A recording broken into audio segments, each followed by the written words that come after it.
Sometimes people ask me, Dreamcast Guy, what's the worst game of the year? What is the game that you sat down with and tried to play with an open mind and just ended up being a complete dumpster fire? The thing that wins the best of the award for being the worst of the worst. And, well, genuinely, I think we may have a winner because I have now played Diablo Immortal and it is trash. What's up, gamers? Dreamcast Guy here, and now I have returned back to Texas from Blizzcon 2019, and while I was there, I got a chance to play some Diablo Immortal, some Diablo 4, which was my last big video. I got sacrificed by a bunch of evil cultists in the Diablo universe, and additionally, I had a front row seat when we saw J. Allen Brack, the president and CEO of Blizzard, give his very fake apology. It was nuts. So I want to try and talk about Diablo Immortal today, and of course dig into the fake apology that was just so pathetic. Now, really quickly, I actually want to say thank you for helping me pass 160,000 subscribers. That happened over this weekend. I'm going to be doing a giveaway very soon for a Nintendo Switch, a PlayStation 4, or an Xbox One. So watch the next couple of videos and I'll figure out how we're going to do this giveaway. But now, let's dig into the dumpster fire that is Diablo Immortal. Now, when it comes to cell phone games, especially like spin-off cell phone games, I fully understand that it's hard. You're a developer trying to put the biggest game onto the smallest platform, and that is going to create a bunch of inherent difficulties. But even still, I cannot believe just how bad Diablo Immortal is. It is very clearly a terrible game that is not even being made by Blizzard. This is a tiny spin-off studio that's just trying to make a shameless cash grab. And what's most annoying to me is that parts of this actually work. Now, I want to begin by complimenting it before we shred it to pieces. Diablo Immortal does genuinely have some pretty good art and some very good sound design. It really kind of nails that, it has like a direct image in mind while they're trying to create this section of the universe. And in that way, they did nail it. It does, at times, really kind of almost trick me into thinking this is a real Diablo game, but let's face it, it's not. So Diablo Immortal takes place between the events of Diablo 2 and Diablo 3 after the destruction of the World Stone, and people are kind of thrown into utter chaos. The heroes of the land have vanished, and so now just the random Nephilim, us, we're the people who are trying to go around the countryside and clean up their mess. Now, that's a cool idea. Honestly, I like the kind of concept of, hey, just because you save the world doesn't mean the world is really saved. That's cool, but the problem is, the game sucks to play. So since this takes place between the events of Diablo 2 and Diablo 3, there's an interesting cast of characters that kind of mixes together the generations. So there's things like the Demon Hunter and the updated Barbarian and the old style of Sorceress all together in one big group.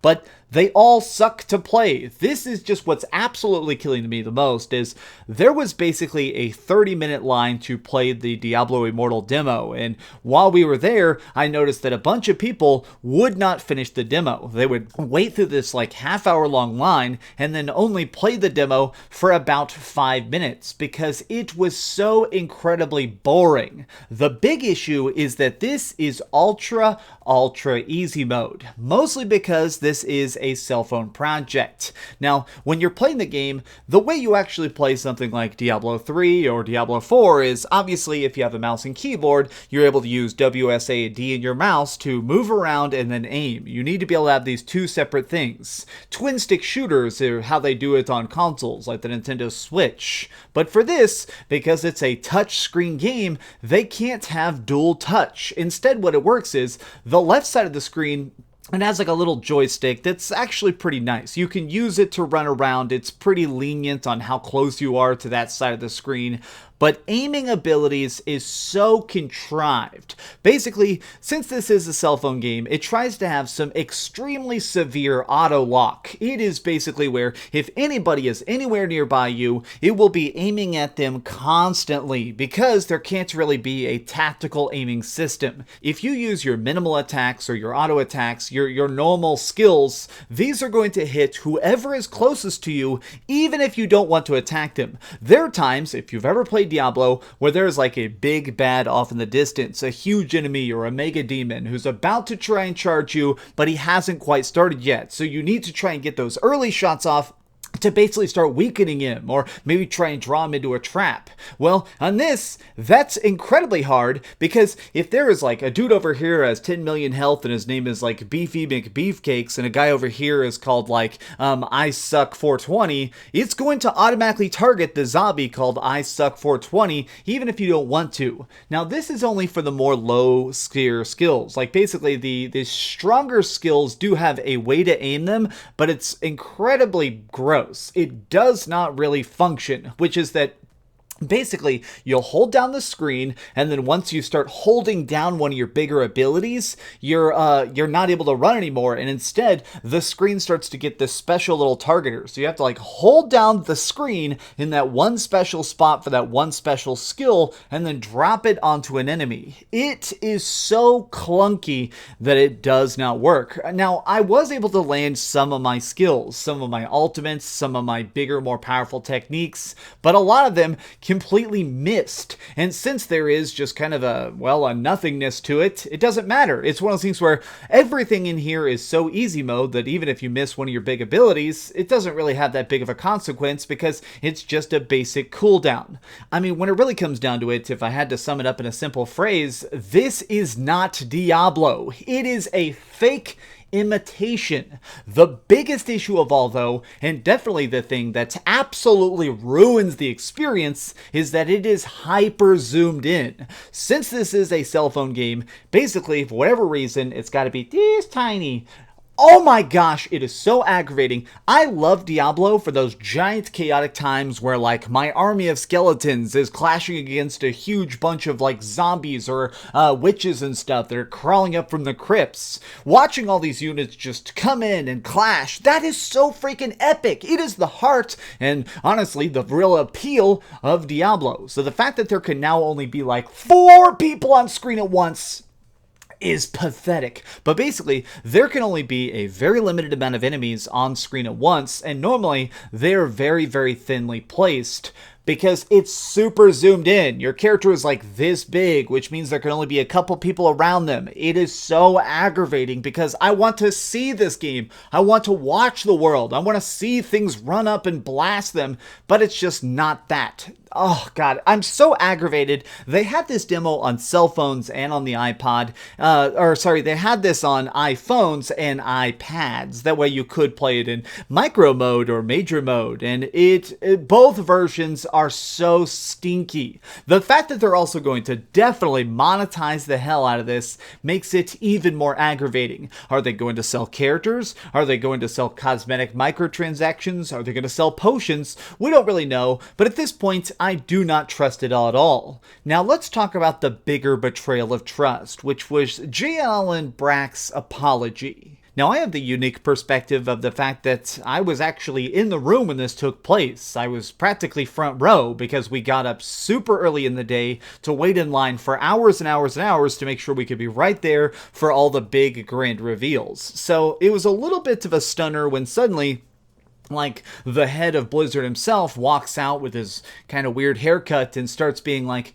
"We messed up." Except that his apology was very, very thin. I mean, he doesn't say anything about China. He doesn't say a direct apology to Blitzchung for banning him. He literally just says that, hey, this was a Hearthstone gaming moment, and we're really sorry about how our esports people handled this.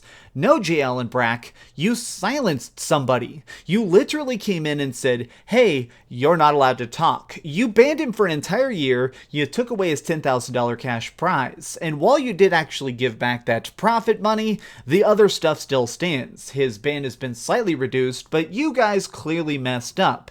A direct sorry would have gone a very long way. But here's the thing, a lot of people online, they were a little bit confused as to why it's on the live stream. It sounded like people were cheering like crazy. Like people were just like, yay, an apology, ah!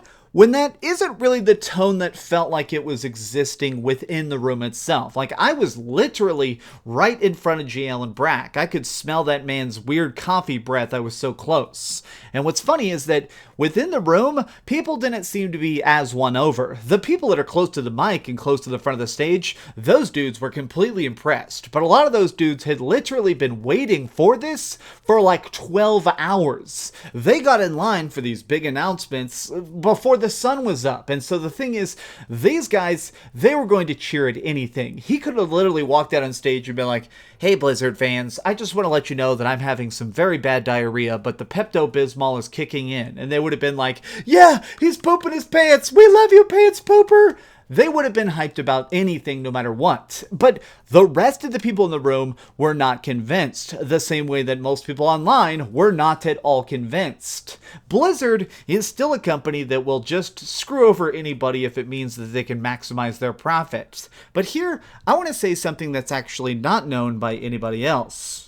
So I had a chance to talk to some people about the apology at BlizzCon, some of them being, well, involved with Blizzard themselves. And they told me that apparently that apology was unscripted, that it wasn't on the docket, that it wasn't even planned, that they were actually going to start off by directly revealing Diablo 4, when suddenly he decided to walk out there and just do his heartfelt apology. Now, to me, this in a way feels even worse. If you are coming out here and making an unscripted apology that doesn't really say anything of substance, that just shows how fake it is. When I apologize for stuff, I try and be genuine. I try and come out and say, "Hey, these are the mistakes I made. Here's how I can improve." Honestly, I don't think that there's anything wrong with apologies. If you actually screwed up, tell people, hey, be like, "Hey, this is my track record. It happened. I'm totally fine with it. I'm a human. I make mistakes." But JL and Brack instead decided to come out and be like, "Hey guys, I'm a mega billionaire and I just really love Hearthstone and all of the money. I'm sorry, bye." And we were supposed to accept that? People were supposed to be happy with this? Blizzard is going to keep censoring people. I mean, that's just the fact of the matter, is they're going to ban players, they're going to screw people over, they're going to do whatever it takes because they don't care about you, they care about selling more copies of Diablo, which I guess they're not fully wrong. Okay, well, thank you so much for watching, gamers. This has been my off-the-cuff rant after having not slept much the last, 5 days. Thank you so much for watching. Please give this video a like, share with your friends, and subscribe if you haven't already. But do me the biggest favor of all and keep dreaming. I really quickly actually wanted to say thank you all for sharing the Diablo 4 video I did on Friday. That blew up way more than I could have predicted, so thank you guys. That really means a lot. Talking about Diablo is very, well, it's special to me. So the fact that I got to share that love with so many people, that was honestly made me really happy. Thank you. Thanks so much for watching that video. If you want to see something else, you can always click this link to see what I put up last, or, subscribe and see what's coming up next. Also, I promise that whatever I do, it'll try not to suck.